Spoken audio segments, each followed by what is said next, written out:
ঢাকার ধামরায়ে এক কারখানা শ্রমিকের মরদেহ উদ্ধার করেছে পুলিশ। মঙ্গলবার সন্ধ্যায় একটি টয়লেট থেকে মরদেহটি উদ্ধার করা হয়।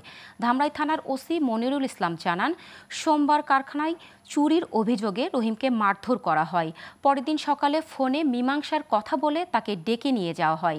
বিকেলে তার স্ত্রী ও শ্যালককে ডাকা হলে তারা কারখানা শ্রমিকদের একটি টয়লেটে রহিমের মরদেহ দেখতে পান। পুলিশ মরদেহটি উদ্ধার করে মর্গে নিয়েছে। এই ঘটনায় রহিমের স্ত্রী হালিমা মামলা করেন।